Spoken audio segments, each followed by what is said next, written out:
Welcome to Hollywood Graveyard. Today I turn the camera over to you, the Hollywood Graveyard community, as we travel the world to visit famous and historical graves in your neck of the woods. Today we make our way through the Midwest to find legends like Ed Asner, Jerry Springer, The Ultimate Warrior, Muddy Waters, and many more. My friends, the time is yours.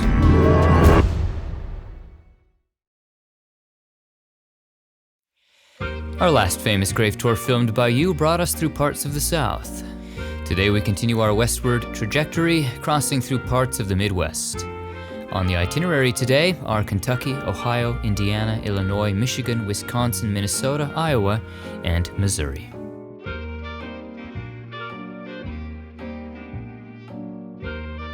The Bluegrass State will transition us from the South toward the Midwest. First up here in Kentucky is Bluegrass Memorial in Nicholasville.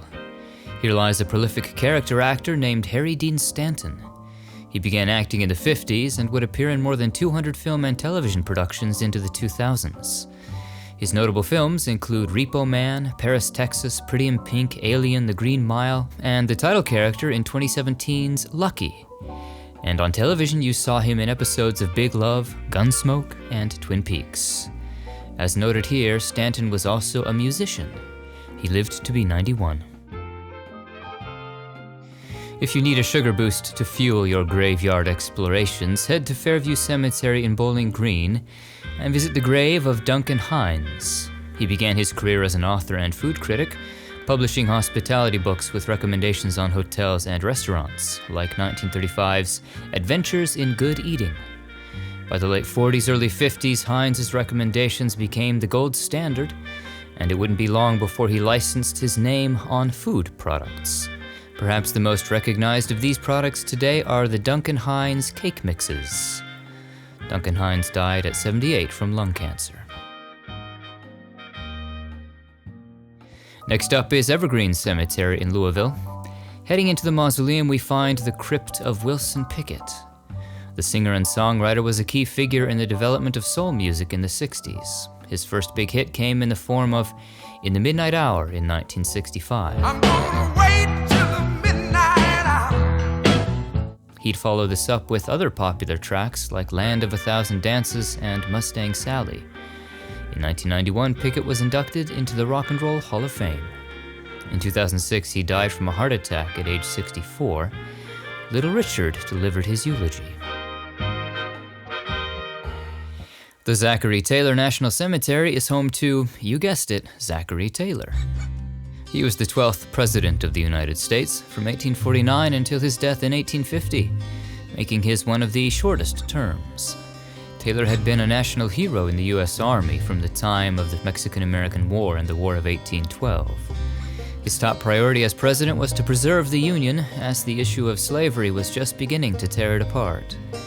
Taylor was 65 when he died from an illness while still in office.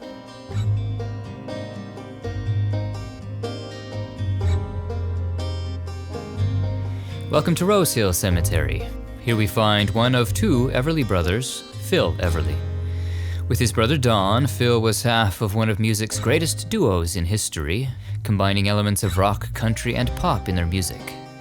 They rose to prominence in the 50s with hits like Bye Bye Love, Wake Up Little Susie, Wake up, little Susie, wake up.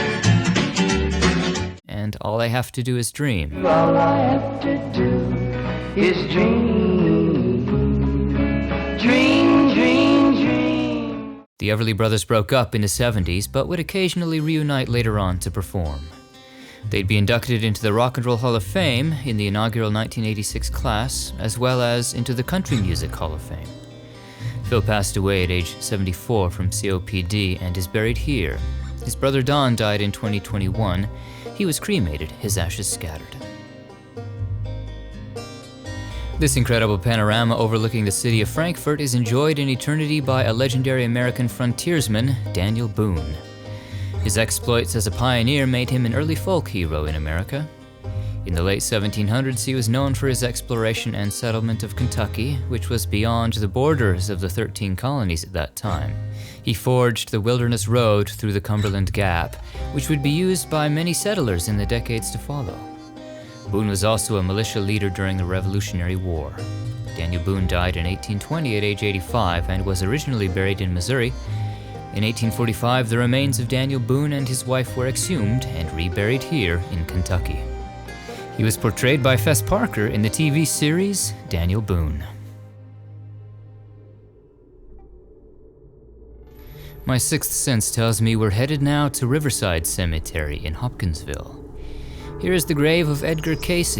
He was a self-proclaimed psychic and healer who claimed to use ESP and trance states to foretell the future, discern the past, and offer medical diagnoses and healings. By the 1920s, he was perhaps the most well-known psychic in the nation. Many notable figures from all walks of life would seek out Cayce for a reading on personal matters, health matters, even business matters. It's estimated he gave some 14,000 readings over his life. Edgar died in 1945, a few months after suffering a stroke. He was 67.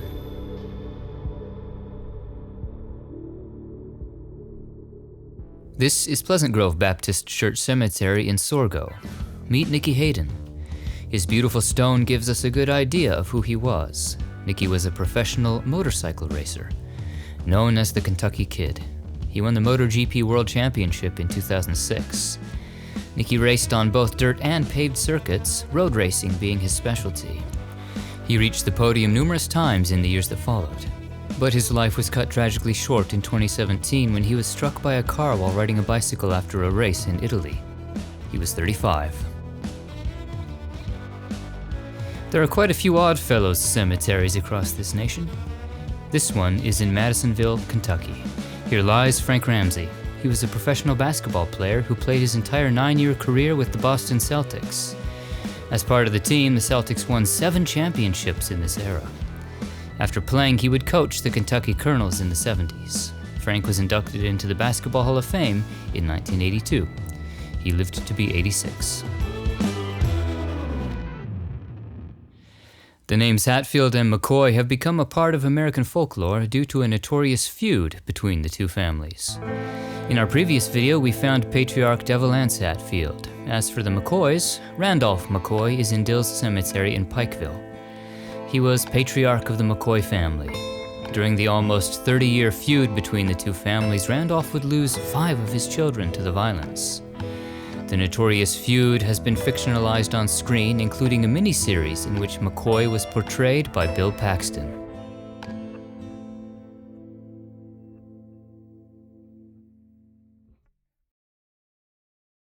Next up is the Buckeye State, Ohio. Riverside Cemetery is in Cleveland. Here lies Robert Lockwood Jr., the Delta Blues man. He was a Delta Blues guitarist who learned to play from the legendary Robert Johnson. He began performing in the 30s and would be one of the first black entertainers to perform on the radio in the South, remembered for his frequent collaboration with Sonny Boy Williamson. As a recording artist, Robert released a number of his own records and was also a popular session musician for other artists. His lengthy career spanned well into the 2000s, earning a Grammy Award in 2008 for the live album Last of the Great Mississippi Delta Bluesmen. Robert lived to be 91. New Greencastle Cemetery is in Dayton, Ohio. In these grounds rests Raymond Brown. He was a professional baseball player, playing in the Negro Leagues for 19 seasons in the 30s and 40s, almost exclusively for the Homestead Grays. During his career, he was widely considered the greatest pitcher in the Negro Leagues. During his time with the Grays, the team won 2 Negro World Series championships. Ray was inducted into the Baseball Hall of Fame in 2006. This mausoleum is in Knollwood Cemetery in Mayfield Heights. Here's the crypt of Sam Sheppard. He was a doctor who, in 1954, was convicted of the murder of his pregnant wife Marilyn. Sam maintained his innocence, and the conviction was later overturned by the Supreme Court. Sheppard was later acquitted in a retrial. The case drew national attention and would be a partial inspiration for the TV series and movie The Fugitive. In 1969, Sam began a new career as a professional wrestler, appearing in some 40 matches before his death in 1970 from alcoholism. He was 46.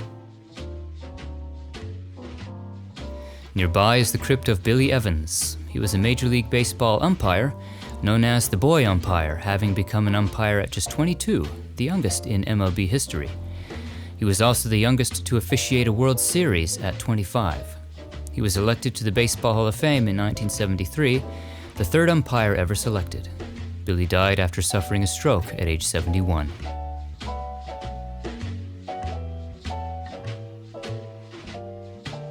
Speaking of baseball, we find one of the sport's greatest players resting in Pioli Cemetery, Cy Young.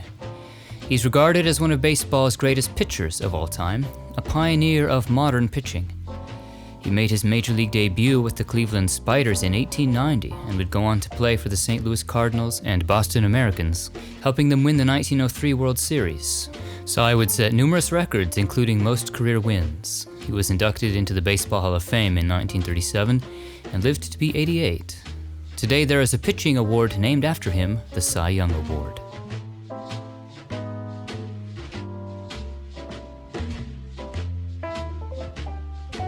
Overlooking the Ohio River in Mound Hill Cemetery is the grave of restaurateur Bob Evans. In the 40s, Bob Evans was making sausage and selling it in a small diner. By 1962, demand was so great that he built his own restaurant, the first of what would grow to become more than 400 Bob Evans restaurant locations in 18 states. You may have also seen Bob Evans products in your local grocery store. Bob lived to be 89.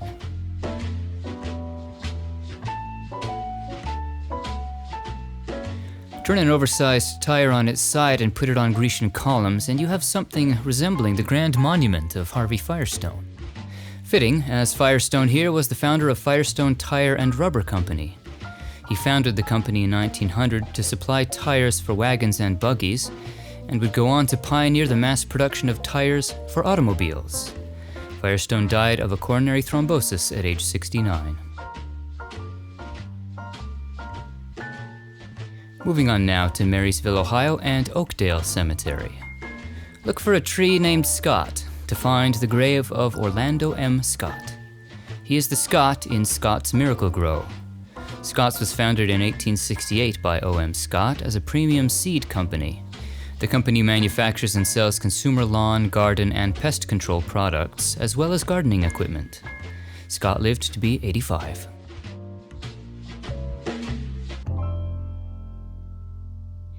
Also here is a giant of a man, Noah Orr. He was known as the Union County Giant and the Ohio Giant, a performer in the Barnum and Bailey Circus. He weighed over 500 pounds and stood 7'8", close to 9 feet in his full costume. He traveled and performed with other companies as well, including the Lilliputian Opera Company, performing musical comedies. Noah was just 45 when he died in 1882. If you've ever shopped at Kroger's, you can thank Bernard Kroger, resting here at Spring Grove Cemetery. He pioneered the grocery store, introducing self-service to the public in 1895, allowing customers to shop and purchase right in the store, rather than wait for home delivery. He also introduced bakeries and butcheries under the same roof. By the end of the 20s, Kroger had opened or acquired more than 5,000 grocery stores. He was also involved in many philanthropic causes. Kroger died from a heart attack at age 78. This is the Greenlawn Cemetery in Columbus. In this cemetery we find the graves of Sells brothers, Louis, Ephraim, and Peter, co-founders of the Sells Brothers Circus. The circus opened in Columbus, Ohio in the spring of 1872 and toured until 1895. While never rising to the heights of, say, Ringling or Barnum and Bailey, by the 1880s, Sells Brothers was one of the largest and most popular circuses in the country. In later years, the circus faced financial difficulties and was eventually sold to Bailey. Louis, who rests in the mausoleum, died at age 65. Ephraim and Peter, out in the grounds, died at 63 and 59 respectively. And a fourth brother, William, is laid to rest in Kansas. Let's head to Rocky River and Lakewood Park Cemetery next. Here lies Sammy Kaye. Swing and sway with Sammy Kaye was the tagline for one of the big band era's most popular band leaders. He had a number of hits in the 30s, 40s, and 50s, including the #1 hit, his signature tune, Harbor Lights. I saw the harbor lights, they only told... Sammy even had his own television show in the 50s. He lived to be 77. Also here is the grave of Vernon Stouffer. If you hate to cook as much as I do, perhaps you find yourself more often than not in the frozen food aisle. If so, you'll recognize the name Stouffer. Vernon created with his father Abraham the Stouffer Corporation in 1929, which formed restaurants, but would be most notably a pioneer in the frozen food and microwavable food industry. Stouffer lived to be 72.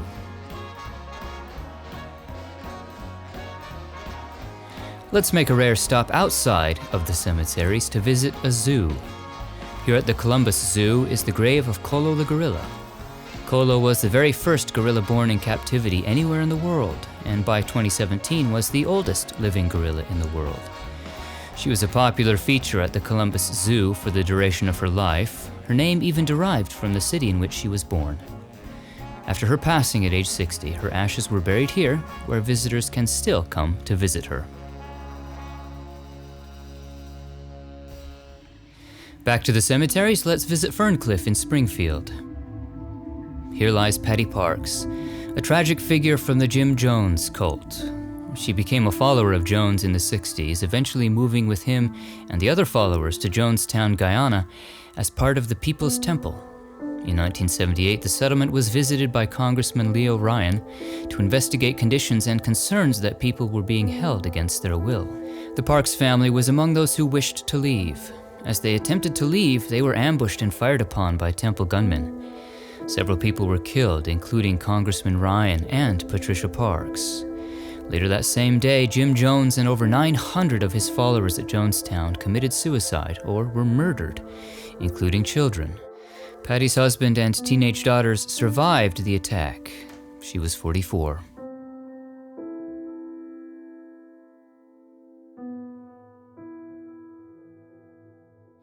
Also here in Ferncliff is John Lytle. He was a jazz vibraphonist who Lionel Hampton once called the greatest vibes player in the world. Throughout his career, he would play and record with jazz greats including Hampton, Louis Armstrong, and Miles Davis. Not only a talented performer, Johnny would also write many of his own hits. He continued to perform and record until his death at age 63.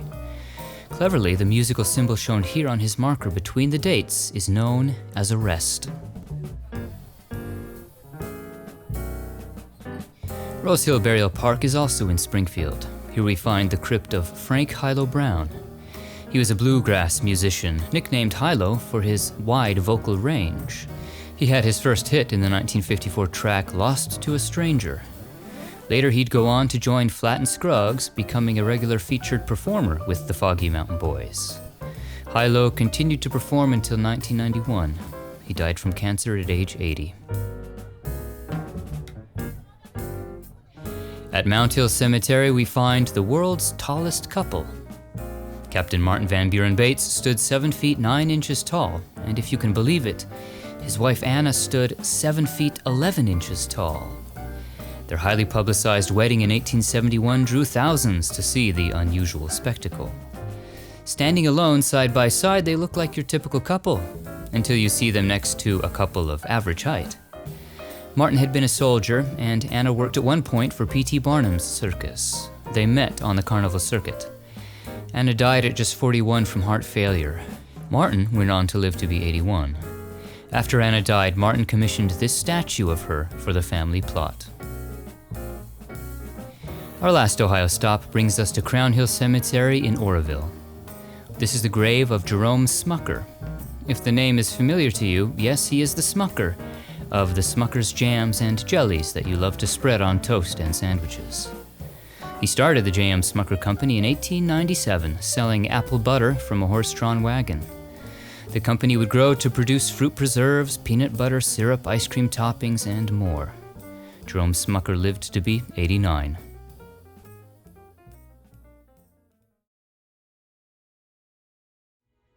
Hello, Indiana. Do you feel the power of the warrior flowing through your veins? If you do, it's because we're at West Point Cemetery and the grave of James Helwig, better known as the Ultimate Warrior. He wrestled for the WWF from 1987 to 1992, as well as briefly for the WCW. He would become one of the most popular figures in wrestling during that era, and would be a two-time WWF Intercontinental Heavyweight Champion. He also won the WWF Championship at WrestleMania 6. He had a unique ability to ignite a crowd with his energetic and colorful warrior persona. Early April 2014 would prove to be an emotional whirlwind for Hellwig and his fans. On April 5th, he was inducted into the WWE Hall of Fame. On April 6th, he appeared at WrestleMania 30. On April 7th, he delivered a promo on Raw. But on April 8th, he died after suffering a heart attack. Warrior was 54. Every man's heart one day beats its final beat. His lungs breathe their final breath. And if what that man did in his life makes the blood pulse through the body of others, it makes them believe deeper in something than larger than life, then his essence, his spirit will be immortalized. Pisgah Cemetery is in Helt Township. Here lies Ken Kercheval. The actor is best remembered by television audiences for his role as Cliff Barnes on the primetime soap opera Dallas in some 342 episodes. Other television appearances include on Kojak and The Love Boat. Ken's film appearances include in Network and The Lincoln Conspiracy, and he also had a notable career on the Broadway stage. He died from pneumonia at age 83 in 2019. As of filming, his grave is just temporarily marked. Next up is Rose Hill Cemetery in Bloomington. Meet Ross Lockridge Jr. He was a writer known particularly for his 1948 novel Raintree County. The book became a bestseller and is sometimes called a great American novel. In 1957, the book would be made into a film starring Elizabeth Taylor, earning Taylor an Academy Award nomination. Sadly, Ross took his own life at the height of his success. He was 33. Brickchurch Cemetery is in Hagerstown, and perhaps in traveling here, you might use this next man's invention. Ralph Teeter was an inventor whose most notable contribution to modern conveniences was cruise control in automobiles, then dubbed Speedostat, which he patented in 1950. This and more he accomplished despite being blind. Ralph lived to be 91.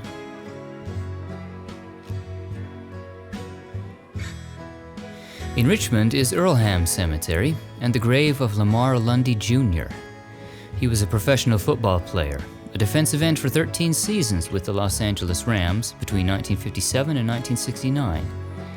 You fans of Lost in Space will also remember Lundy as the giant Cyclops on 2 episodes of the show.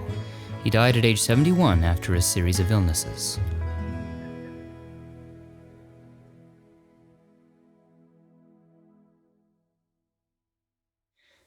Continuing west, we reach Illinois. If world records fascinate you, perhaps you know the name Robert Wadlow, resting here at Oakwood Cemetery in Alton, Illinois. We've visited some notoriously tall folks on today's tour already, but Robert Wadlow looked down on all of them. Known as the Alton Giant, Wadlow was the tallest person in recorded history. He reached a height of 8 feet 11.1 inches at the age of 22, and his shoe size was 37. His great height was a result of hypertrophy of the pituitary gland. Robert became a celebrity, touring with the Ringling Brothers Circus, and his memories kept alive today through organizations like Guinness World Records, Ripley's Believe It or Not, and museums, where you can stand next to a life-size statue of Robert. After his death at age 22 from a blood infection, he was buried in a coffin that measured 10 feet 9 inches, which required 12 pallbearers and several assistants.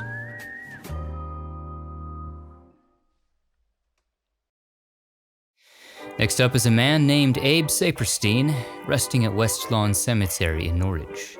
If you're a fan of the Harlem Globetrotters, then you can thank Abe here. In the 20s to the 50s, before sports were racially integrated here in the States, Abe played a key role in creating basketball and baseball organizations for talented black players.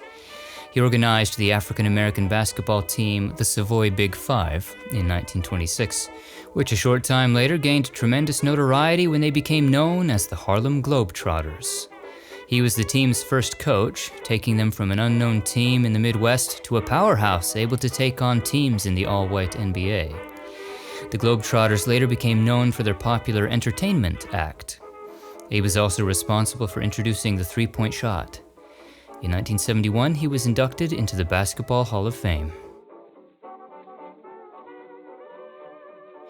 Into the mausoleum at Queen of Heaven in Hillside to find another one for you wrestling fans.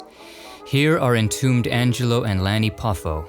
Angelo was a professional wrestler and promoter and patriarch of a wrestling dynasty. He began wrestling in the 40s and by 1958 won the NWA United States Heavyweight Championship. In the 70s and 80s, he wrestled as the Carpetbagger. Between 1979 and 1983, he ran International Championship Wrestling. Angelo would also nurture the careers of and manage his sons, most notably Macho Man Randy Savage. He died in his sleep at age 84. Angelo rests here alongside his other son, Lanny Poffo, known in the wrestling world as Leaping Lanny Poffo and The Genius. He started wrestling in the 70s, and in 1985 he joined the WWF. Lanny died from heart failure at age 68. Our next stop in this mausoleum brings us to the corridor of St. Thomas More and the crypt of Joseph Wayne Miller. As a child actor, he had only 2 credits to his name, but they were memorable, in films fondly remembered today. He played Jerry in 1992's Folks, and perhaps most notably, Salami Sam in the 1995 Disney film Heavyweights. Joseph died in his sleep at just 36 from sleep apnea. Back out to the grounds of Queen of Heaven, we find the grave of Laurel Cronin. She too didn't have a long resume in film and television, but still a memorable one. She played Devonia Pete in Beethoven, Liza in Hook, and Maida in A League of Their Own. You also saw her in episodes of shows like Murphy Brown. Laurel died from cancer at age 53. Moving on to the next Illinois cemetery, Woodland in Forest Park, where we find a curious sight. This is called a showman's rest, an area in a cemetery dedicated to circus performers, all buried together, just as they had traveled and performed together. This is an approximately 750-plot section of the cemetery hosting erstwhile circus performers. Among them is a mass grave of dozens of employees of the Hagenbeck-Wallace Circus, who perished in a train wreck on June 22, 1918.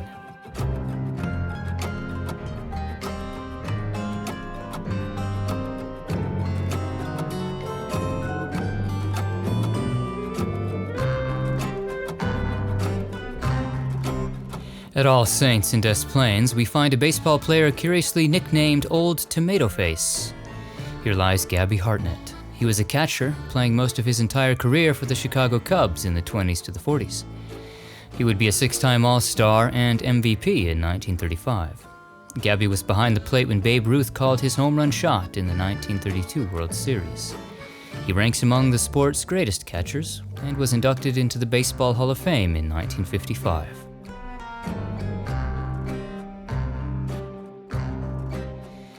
Any Chicago Bears fans out there? The Bears. The Bears. Then you likely know the man resting in this family mausoleum.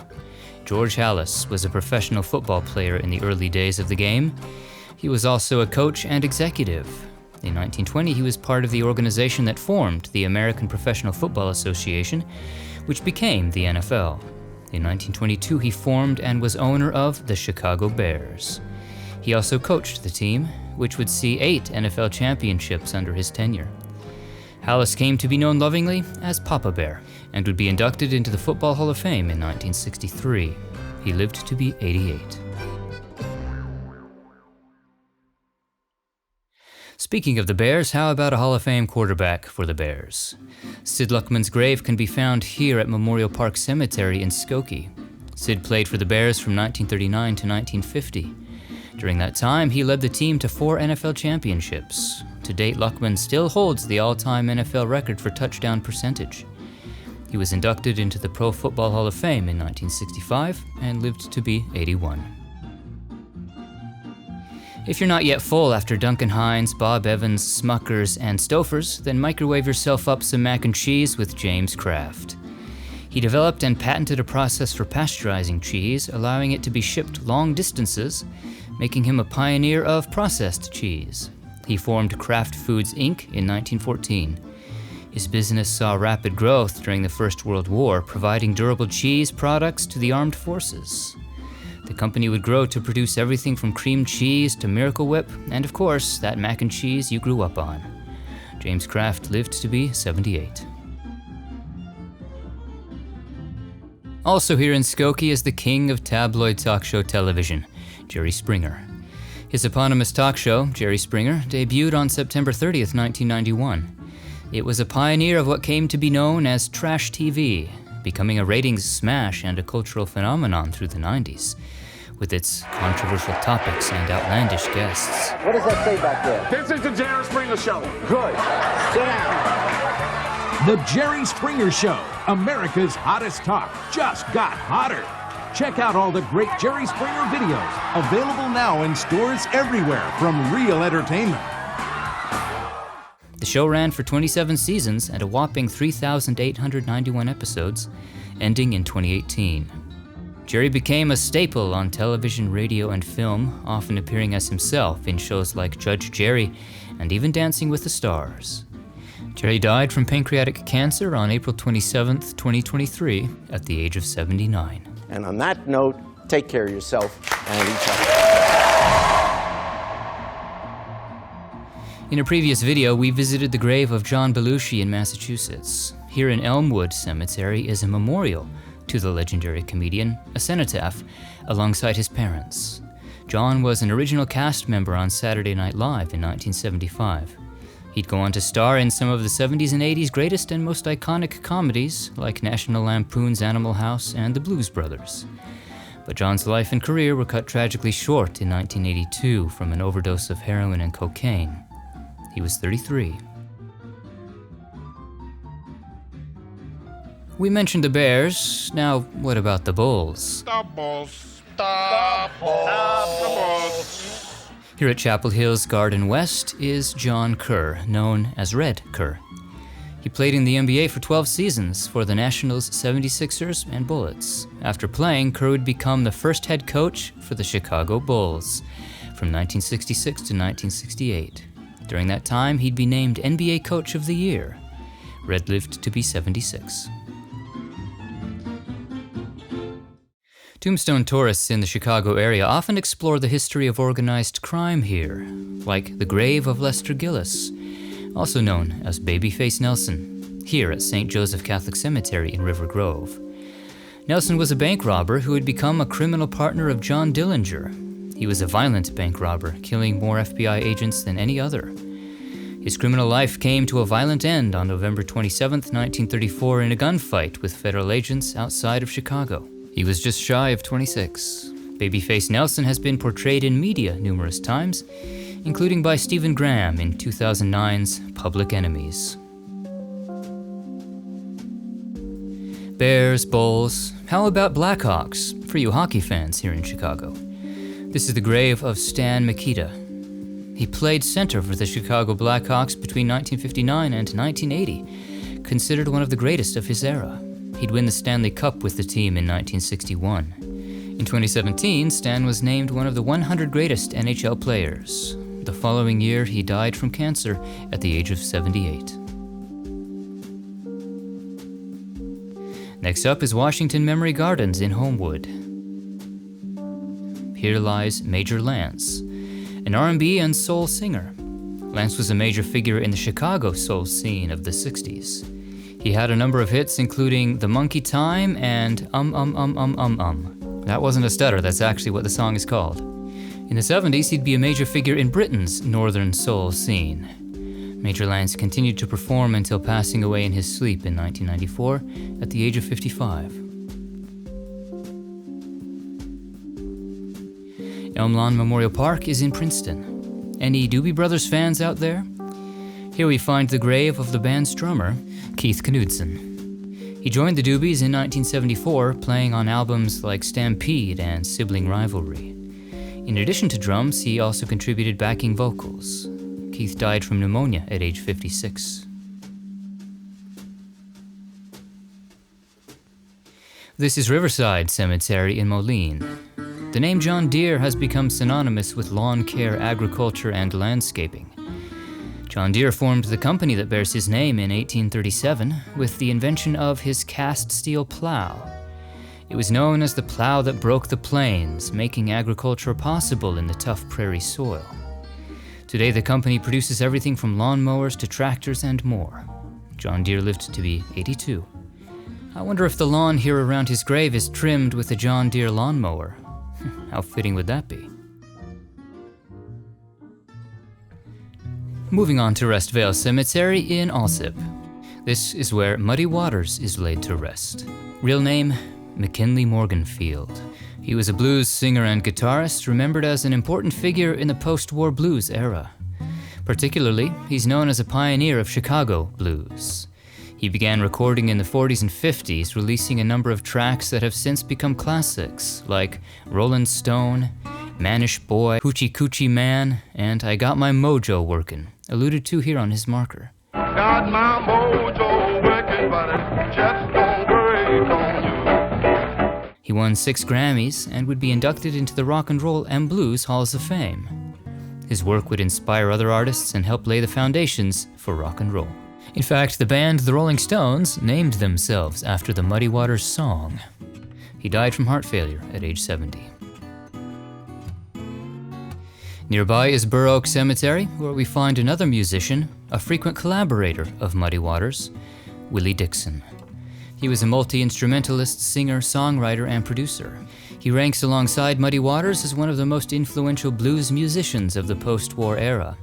He played upright bass and sang with many of the greats of this era, but perhaps his greatest contribution was his songwriting. Penning around 500 songs, he's considered the most prolific blues songwriter.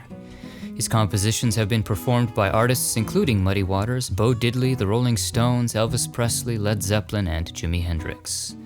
His standards include Help Me, Hoochie Coochie Man, I Ain't Superstitious, and Little Red Rooster. Well, I ain't superstitious, but I'm blanket for my trail. He too would be inducted into the Rock and Roll and Blues Halls of Fame. Dixon died from heart failure at age 76. He was portrayed by Cedric the Entertainer in the 2008 film Cadillac Records. The history of blues runs deep here, and Otis Spann played the deepest blues we've ever heard.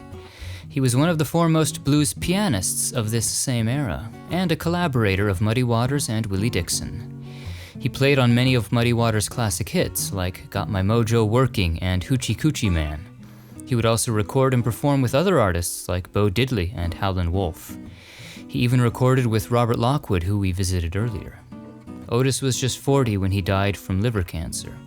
He was posthumously inducted into the Blues Hall of Fame. Oak Ridge Cemetery is in Springfield. Here we find a monument to J. Scott Smart. As an actor, he's perhaps best remembered for his work on radio. Most notably, he played Brad Runyon on the radio detective show The Fat Man, which ran from 1946 to 1951. He was also a regular on The March of Time and The Fred Allen Show. Smart was also an accomplished stage actor and appeared in film and television as well, including the movie version of The Fat Man in 1951. J. Scott Smart died from pancreatic cancer at age 57. At Masonic Cemetery in Metropolis, look for a grave with birds. It's the grave of Robert Stroud, better known as the Birdman of Alcatraz. He is considered one of the most notorious criminals in American history, but his story is an unusual and unconventional one. In 1909, he was convicted of manslaughter and sentenced to 12 years in prison. In 1916, he stabbed and killed a guard, earning him a death sentence, later commuted to life in prison and solitary confinement. In 1920, while in solitary confinement at Leavenworth, Stroud discovered a nest with injured sparrows. He cared for them and nursed them, sparking a love of birds. In the coming years, he acquired a collection of hundreds of canaries, caring for them and studying them. The prison encouraged the activities as a form of prisoner reform, providing him with cages and other supplies. He wrote the book Diseases of Canaries, which was smuggled out of the prison and published in 1933, earning him a positive reputation in the field of ornithology. But when it was discovered he was using some of his equipment to make alcohol, the equipment was confiscated, and he was transferred to Alcatraz, where he was no longer allowed to undertake his ornithological activities. He did continue to write, however, publishing books on the prison system. He remained in prison until his death at age 73. His story was the basis of the 1962 film Birdman of Alcatraz, in which he was portrayed by Burt Lancaster in an Oscar-nominated role. Galesburg is home of the Carl Sandburg Historic Grounds, where Carl Sandburg is laid to rest. He was an author and poet of the early 20th century, a major figure of contemporary literature.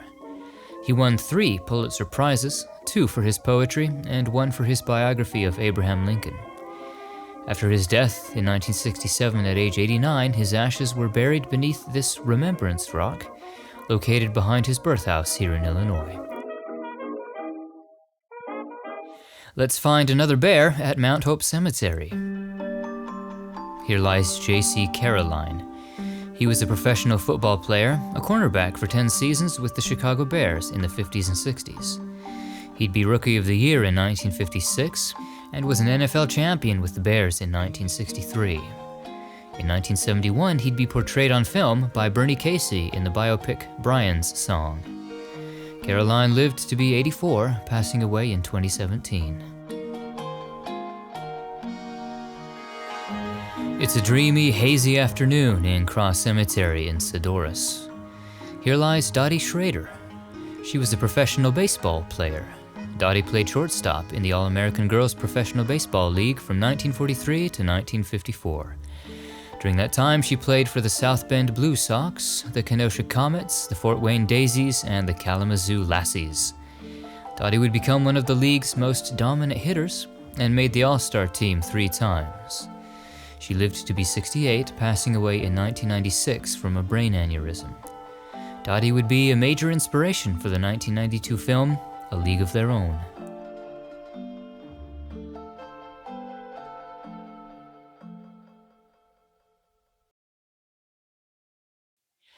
Let's hop a boat across Lake Michigan to visit Michigan once again.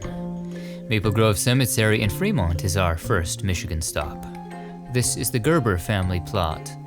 The name Gerber has become synonymous with baby food. Frank Daniel Gerber founded the Fremont Canning Company in 1901 to can peas, beans, and fruit. His son Daniel later joined the company. Daniel and his wife Dorothy had a sickly daughter named Sally, for whom Dorothy would feed a diet of strained fruit and vegetables. Daniel would then suggest that their company look into making baby food, which they began to sell in 1928, using the Gerber baby as their logo. The baby food line would soon outsell the other canned foods, so Gerber shifted their focus to solely producing baby food, and the rest is history. In the mausoleum at Guardian Angel Cemetery in Rochester, we find the niche of Doris Eaton, also credited as Doris Eaton Travis. She was an actress and dancer, getting her start on the Broadway stage in the 19-teens. At the age of 14, she became a member of the famed Ziegfeld Follies, the youngest cast member in the show. She continued to perform on stage through the 20s and made her silent film debut in 1921. Her career thrived in this era, starring in films like The Broadway Peacock and introducing the song Singin' in the Rain on Broadway in the Hollywood Music Box Review in 1929. She retired from performing in the 30s, dedicating herself then on to teaching dance. But in 1999, Doris came out of retirement to appear as Eleanor in the film Man on the Moon. At the time of her death in 2010, at the age of 106, Doris was the last surviving Ziegfeld Follies girl. The lights on Broadway were dimmed in her honor. Out in the grounds of Guardian Angel, we find the grave of Kyle Pavone, remembered as one of the vocalists for the metalcore band We Came as Romans. Kyle joined the band in 2008, and in addition to vocals, also played keyboards. He performed on 5 of the band's albums, and out on the road, including on the Warped Tour. Kyle died from an accidental overdose at just 28. Next up is Rosedale Memorial Park near Grand Rapids. Look closely on the grave of Marion Ladewig to see what she's known for. Marion was the queen of bowling. She was named Female Bowler of the Year a record 9 times between 1950 and 1963. She's the all-time leader in U.S. Women's Open Championships with 8. And in 1984, Marion was the first woman bowler inducted into the International Women's Sports Hall of Fame. She retired from competitive bowling in 1964 and lived to be 95. Whitechapel Memorial Park is in Troy. Here lies a notable businessman named Lee Iacocca. He was an automotive executive, remembered for developing the Ford Mustang, Continental Mark II, and Ford Pinto cars while working for Ford in the 60s. Later he'd be president of Chrysler. While with Chrysler, Iacocca was instrumental in helping save the company from bankruptcy. He lived to be 94. Also here is Dr. Jack Kevorkian.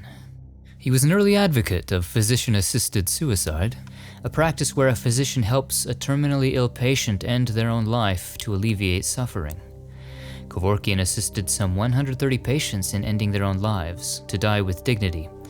However, the practice was not, and still is not, legal in most US states, and Kevorkian was convicted of murder and imprisoned. The media branded him Dr. Death. He would be released on parole 8 years later under the condition that he no longer engage in or advocate for the practice.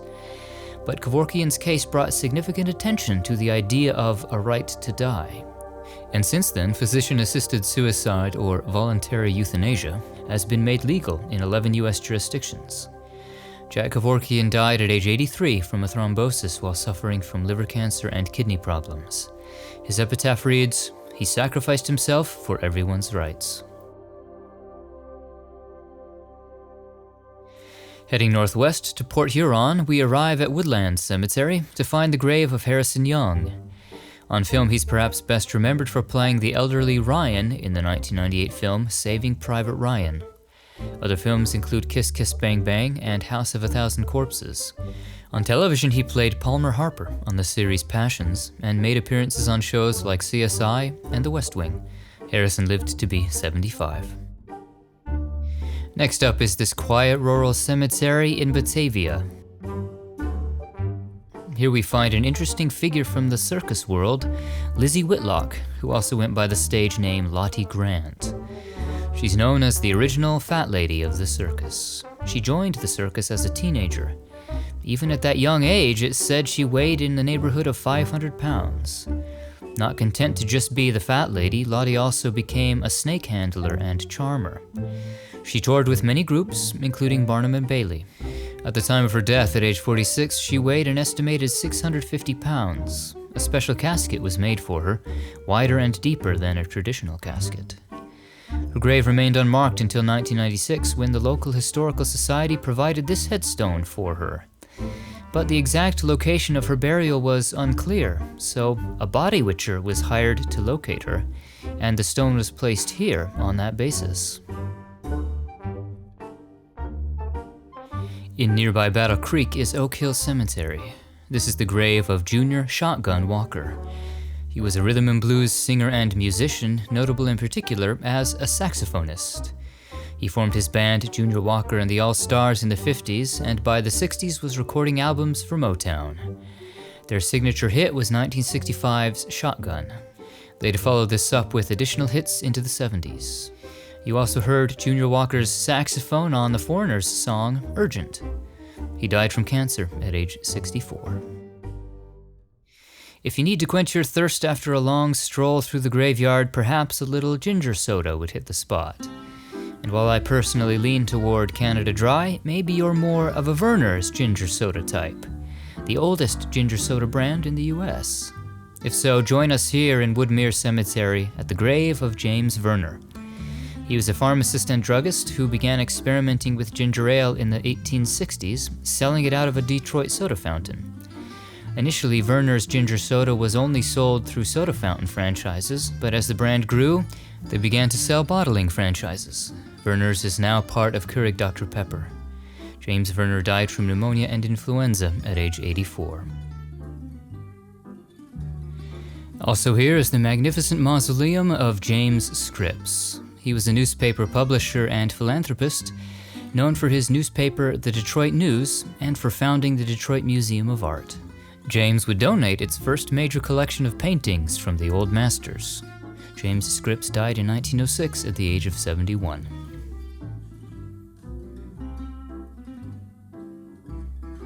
Our last Michigan stop brings us to Roseland Park Cemetery in Berkeley. Here we find the distinctive vinyl record stone of Rob Tyner. He was lead singer for the Detroit proto-punk band MC5, joining the group in 1964. The band rose to national attention with their live album, Kick Out the Jams, in 1968. Rob remained with the band until they split up in 1972. He died at just 46 after suffering a heart attack while in the seat of his parked car. In 2024, MC5 was inducted into the Rock and Roll Hall of Fame.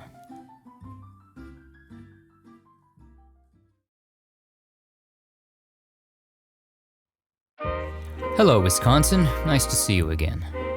Pour yourself a tall glass of beer because we're kicking off our time here visiting the graves of some beer barons. At Forest Home Cemetery in Milwaukee is the grave of Frederick Pabst. He was a German-American brewer and namesake of the Pabst Brewing Company. He went into partnership with his father-in-law's brewing company in 1864. Frederick eventually became president of the company, helping it to grow into the largest brewer in the nation in the 1870s. And the name was changed to Pabst Brewing Company. Pabst is known today for its Blue Ribbon label, introduced in the 1890s. Frederick Pabst died in 1904 at age 67. This impressive mausoleum belongs to the Blatz family, home of Valentin Blatz. He too was a brewer. The Valentin Blatz Brewing Company produced Milwaukee's first individually bottled beer in 1874 and incorporated in 1889.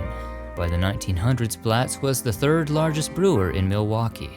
Today, Blatz is produced by the Miller Brewing Company. Valentin Blatz lived to be 67. Still thirsty? How about a Schlitz?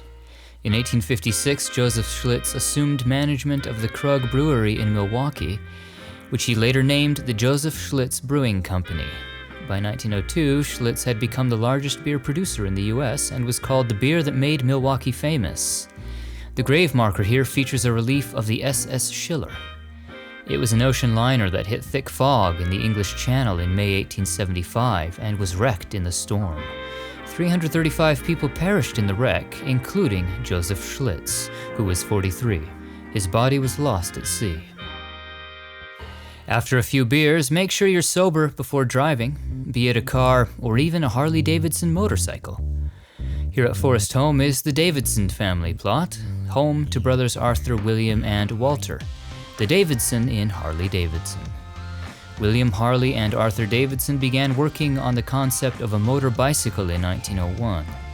They formed their Harley-Davidson company in 1903 with Arthur's brothers William and Walter, and by 1904 they had produced a working prototype. In the years that followed, they continued to build and improve upon the motor bicycle concept, and today Harley-Davidson is one of the world's largest and most recognized manufacturers of motorcycles. Moving on to Holy Sepulchre Cemetery, we find the grave of Reggie the Crusher Lisowski. He was another professional wrestler on today's roster. He was known as the wrestler who made Milwaukee famous. The Crusher was a favorite of blue-collar wrestling fans for some 40 years, one of the AWA's biggest draws. He's remembered particularly for his tag team partnership with Dick the Bruiser. As a solo wrestler, Crusher won the AWA World Heavyweight Championship 3 times. Reggie Lisowski died from a brain tumor at age 79. And no trip to Wisconsin would be complete without a nod to the Green Bay Packers. Here at Alloway Catholic Cemetery in Green Bay is the grave of Curly Lambeau. He played football at Notre Dame under legendary coach Knute Rockne. Back in Wisconsin, Lambeau and his friend George Whitney Calhoun founded the Green Bay Packers on August 11, 1919. Named Packers after the packing company he worked for put up $500 for uniforms. Lambeau was both player and captain of the new team, playing for 10 seasons as halfback. Curly would be the first Packer to throw a touchdown pass and make a field goal in franchise history. He would also coach the team between 1920 and 1949. He led his team to over 200 wins and 6 NFL championships, making him one of the winningest coaches in NFL history. Curley would be an inaugural inductee into the Pro Football Hall of Fame, and 2 months after his death in 1965 at age 67, the Packers' home stadium, featured on his grave marker, was renamed to Lambeau Field in his honor.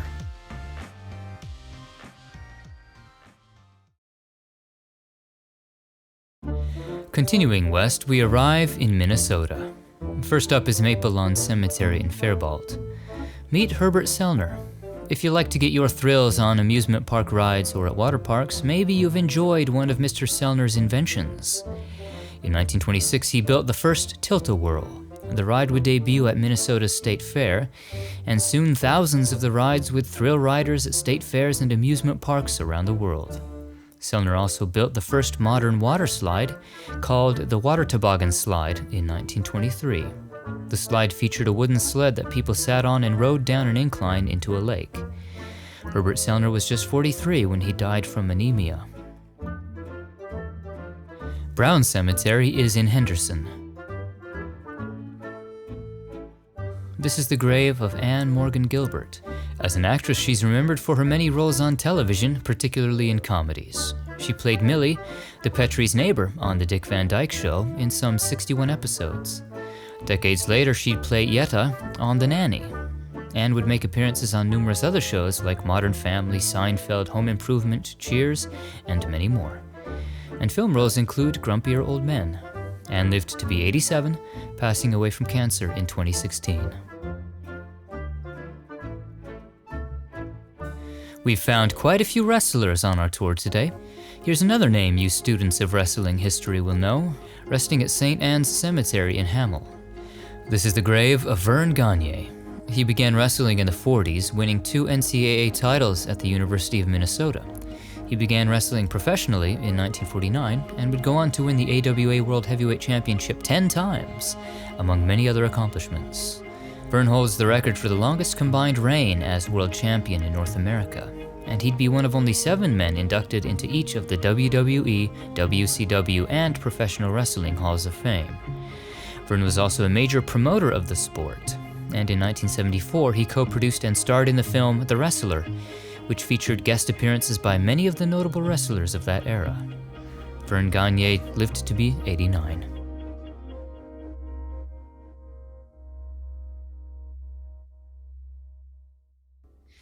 Turning the compass south, we arrive in Iowa. Grace Hill Cemetery is in Howarden. Here we find the grave of Hope Emerson. She was one of the biggest actresses of her era, not in terms of box office, but height. At 6'2", she towered over many of her male co-stars. As such, she often played strong authority figures or villains. Hope earned an Academy Award nomination for her role in the 1950 film Caged, a role which has come to define the model for women's prison films. You also saw Hope in Adam's Rib, and on episodes of shows like Peter Gunn. Hope died from a liver ailment at 62. Le Mars, Iowa is the ice cream capital of the world, so let's get our sugar fix by visiting Memorial Cemetery and the grave of the man who helped make Le Mars the ice cream capital of the world, Fred Wells. He started a small milk business in 1913, and years later added ice cream. In 1935, he created the Wells Blue Bunny brand of ice cream, which now satisfies the sweet tooths of people across the country. Fred Wells lived to be 69.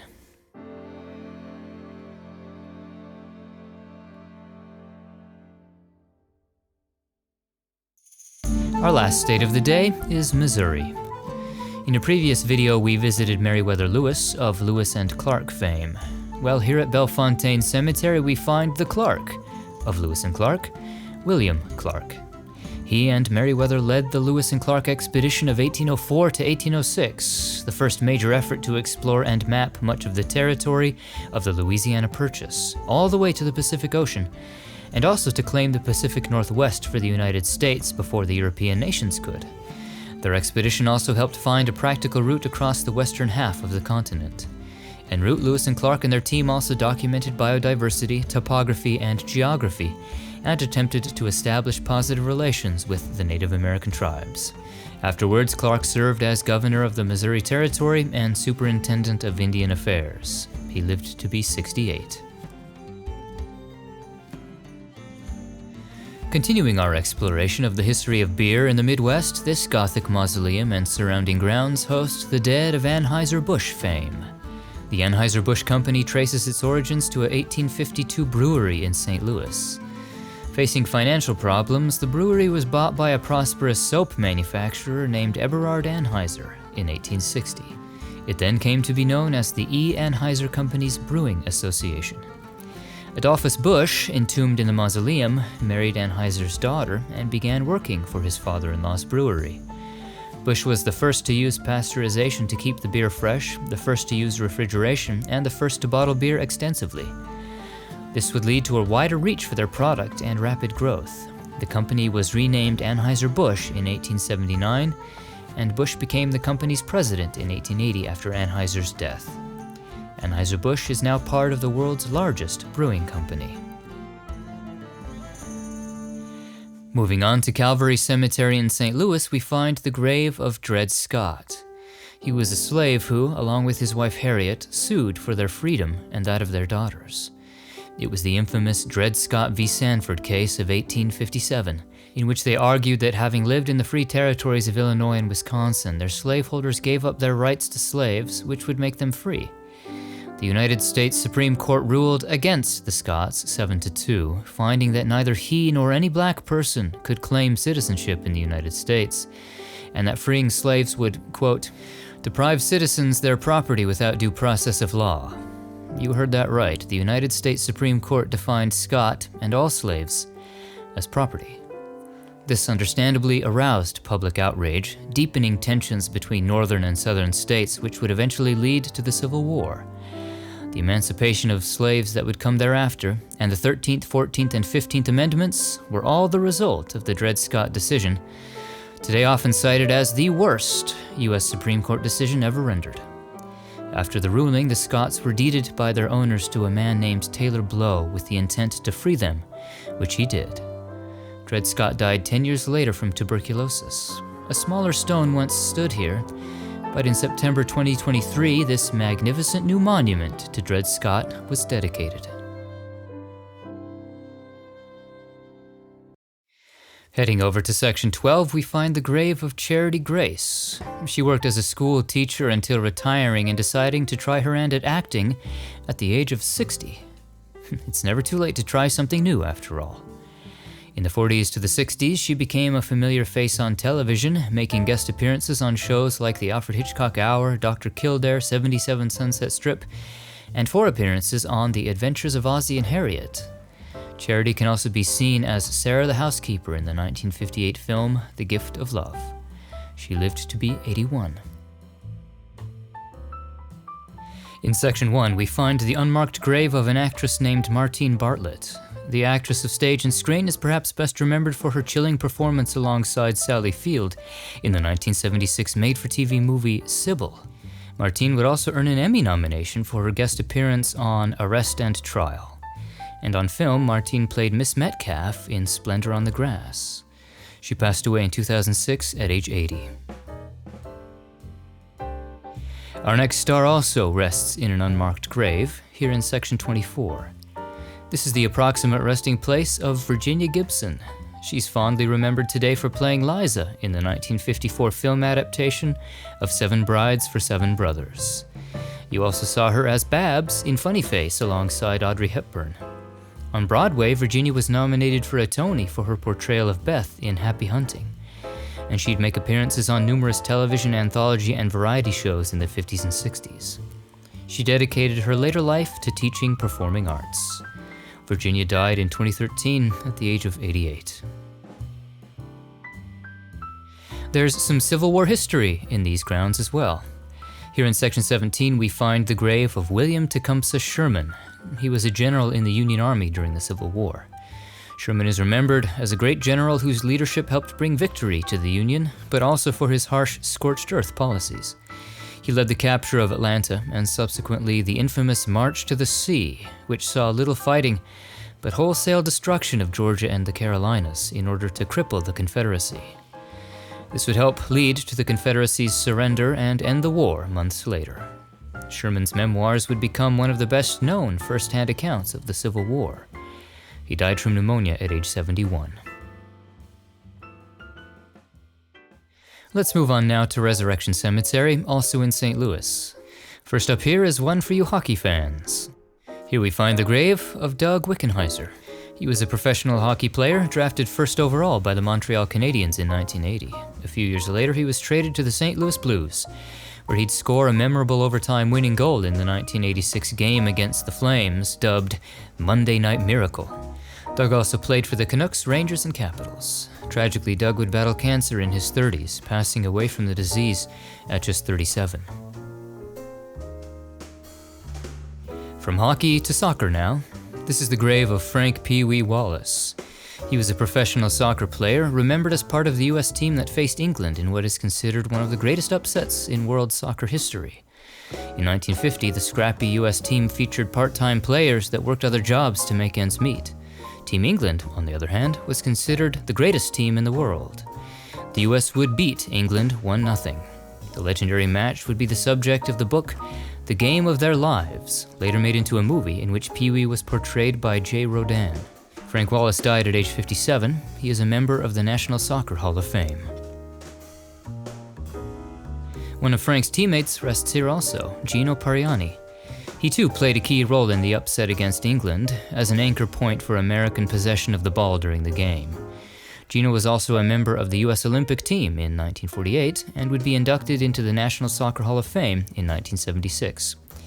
He'd be portrayed by Louis Mandylor in the film The Game of Their Lives. 2 years later, he died from bone cancer at age 79. Don't worry, baseball fans, there's something for you here too. This is the grave of Red Schoendienst. He spent 8 decades in professional baseball over the course of his life as a player, manager, and coach.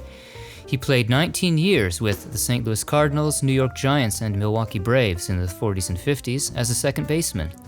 In that time, he'd be a 10-time All-Star. After retiring from play, he would manage the St. Louis Cardinals, leading them to a 1967 World Series win. Red would be inducted into the Baseball Hall of Fame in 1989 and lived to be 95. And yes, there's even one for you wrestling fans here as well. Here lies classy Freddie Blassie, whose ashes were reportedly buried here alongside his mother, Anna. Classy Freddie was a professional wrestler for over 50 years, wrestling in several NWA regional circuits and winning over 30 championships during his career. He learned wrestling while in high school in St. Louis, Missouri, and created the famous pencil neck geek insult that would help define his career. He'd become one of the most prolific villains, heels, in wrestling from the 40s to the 70s. After knee injuries, he transitioned into managing several wrestlers, including Hulk Hogan, Jesse Ventura, and most famously, the Iron Sheik. He was inducted into the WWE Hall of Fame in 1994. Freddie passed away in 2003 at age 85 from heart and kidney failure. At St. Lucas Cemetery in Afton is another one for you Cardinals fans. Here lies Joe Medwick. He was a professional baseball player for the St. Louis Cardinals during the Gas House Gang era of the 30s. Let's read his footstone to learn more about him. Medwick was part of the 1934 championship team, a National League MVP, a Triple Crown winner in 1937, and had a batting average of .324, and was elected to the Baseball Hall of Fame in 1968. Joseph Medwick died from a heart attack at age 63. In the mausoleum of Bellerive Gardens in Crèvecoeur, we find the crypt of Lou Brock, another star from the St. Louis Cardinals roster. Lou joined the Cardinals in 1964 as a left fielder. He'd be a 6-time All-Star and 2-time World Series champion. He was particularly known for stealing bases, once holding the Major League record for most bases stolen. Lou Brock was inducted into the Baseball Hall of Fame in 1985 and lived to be 81. Back to the hockey world, let's head out to the grounds of this same cemetery to find the graves of Bobby and Barclay Plager. Barclay Plager was a defenseman in the NHL for 10 seasons, playing for the St. Louis Blues in the 60s and 70s. He'd be named team captain in 1970 and would be a 4-time All-Star. After playing, he'd also coach the Blues. Barclay was just 46 when he died from a brain tumor. Nearby is the grave of his brother Bob, his blue marker indicative of his association with the St. Louis Blues organization. He played on the team for 11 years, a team which also featured his brother Barclay and a third brother named Bill. After retiring from play, he stayed with the blues organization in various capacities, including executive and coach, for the remainder of his life. He died at age 78 after suffering a cardiac event while driving. Our travels take us now to a town uniquely named Licking and Boone Creek Cemetery. Here we find the grave of Miyoshi Umeki. She was a Japanese-born singer and actress. Miyoshi would make history in 1958 as the very first Asian actress to win an acting Oscar. It was for her role in the 1957 film Sayonara alongside Marlon Brando. She would also receive 3 Golden Globe nominations in her career, for Sayonara, Flower Drum Song, and the TV series The Courtship of Eddie's Father.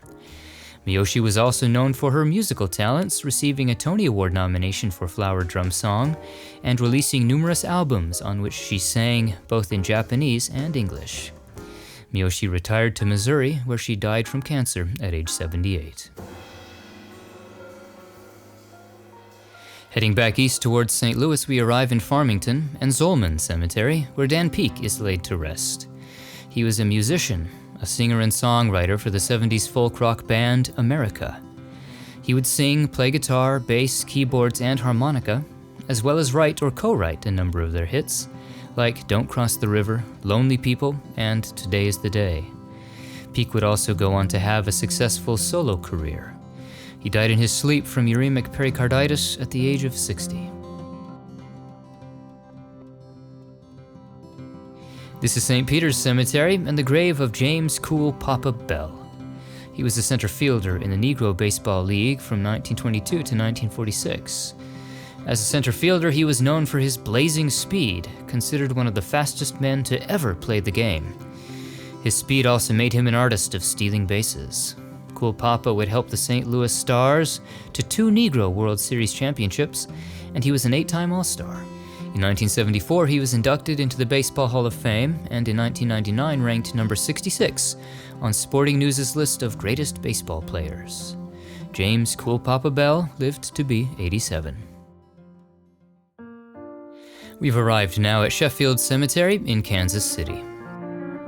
Here lies a legend of television comedy, Ed Asner. The prolific actor has more than 400 credits to his name. He's best remembered to television audiences for his role as Lou Grant on the sitcom The Mary Tyler Moore Show and the spin-off Lou Grant. Asner won 5 Emmys for his portrayal of Lou Grant between the 2 shows, and won 2 additional Emmys for his roles in Rich Man, Poor Man and Roots. This would make Ed Asner the most honored male performer in the history of the Primetime Emmys. On film, you saw Ed Asner as Santa in Elf, and he voiced Carl in the beloved Pixar film Up. So long, boys! I'll send you a postcard from Paradise Falls. Ed Asner lived to be 91. His epitaph, "He had spunk," is an allusion to his role as Lou Grant. You know what? You got spunk. Well, yes. I hate spunk. Christmas is just around the corner, so to get you in the Christmas spirit, let's visit Blue Springs Cemetery and the grave of Larry Stewart. He was known as Kansas City's Secret Santa. Stewart had made a fortune in cable television and long-distance calling. Driven to help the less fortunate and to help others fulfill their dreams, Stewart would roam the streets and anonymously hand out cash, often $100 bills, to needy people. It's estimated that over his life he gave out more than $1 million. His identity remained a secret until a cancer diagnosis inspired him to reveal himself, to hopefully inspire others to engage in random acts of kindness as well. Larry died at the age of 58. And perhaps for Christmas this year you plan to send out Christmas cards to all your friends and family. Well, in that spirit, let's visit Joyce Clyde Hall at Forest Hill Cemetery. He is the Hall in Hallmark. J.C. Hall was a businessman who founded a postcard company in 1907 with his brothers. By 1912, the company shifted toward Christmas letters and greeting cards. They also pioneered modern wrapping paper. In 1928, the company added the brand name Hallmark to their cards and became the first greeting card company to distribute nationally. The company officially changed its name to Hallmark in 1954. As the brand grew, they began making Christmas ornaments and even branched into television. In 2001, they created their own cable channel, the Hallmark Channel, known for family-oriented programming and, yes, plenty of Christmas fare. J.C. Hall lived to be 91.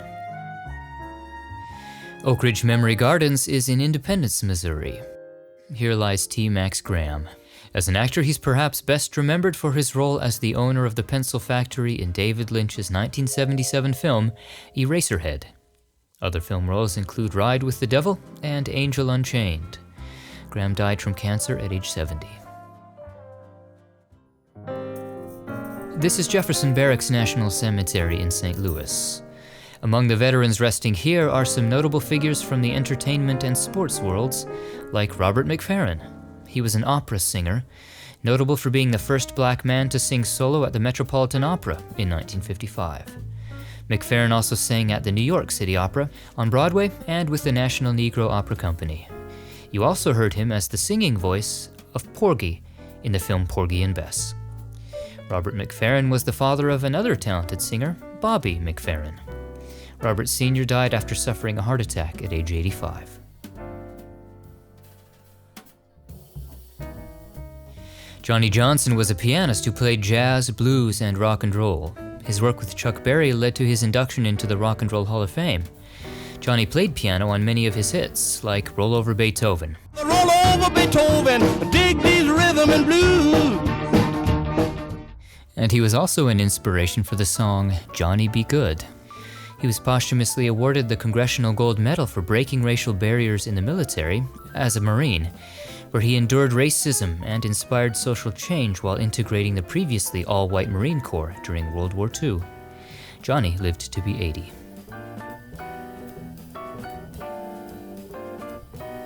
Maple Park Cemetery is our next stop. Here is a folk figure from America's Wild West, Davis Tutt. He got the best of Wild Bill Hickok in a game of poker, who lost his watch to him. Hickok asked Davis not to wear the watch in public, but Davis refused, wearing it the next day. This led to a gunfight in the Springfield Public Square. Davis Tutt lost. He was 25. Next up is Belton Cemetery and the grave of Dale Carnegie. He was a writer and lecturer, known for his focus on self-improvement. He wrote the bestseller How to Win Friends and Influence People in 1936, which remains popular to this day. Other books include How to Stop Worrying and Start Living. Carnegie died from Hodgkin lymphoma at the age of 66. Our last stop of the day brings us to Elmwood Cemetery and the grave of a man named Tom Bass. He was born a slave in Missouri, then after the Civil War found work as a stable boy. He eventually became a trainer and rose to become one of the most popular and prominent horse trainers and riders of the 19th and 20th centuries. He had a reputation for being able to train the most wild and violent horses. He also invented, but refused to patent, a special bit still used today. Bass would train horses for Anheuser-Busch, Buffalo Bill Cody, Will Rogers, P.T. Barnum, and more. He would also win competitions at every horse show in the nation. Bass died from a heart attack at the age of 65. After his death, Will Rogers devoted an entire newspaper column to his friend, one of the world's greatest saddle horse trainers and riders. And that concludes our tour. What are some of your favorite memories of the stars we visited today? Share them in the comments below, and be sure to like, share, and subscribe for more famous grave tours. Thanks for watching. We'll see you on the next one.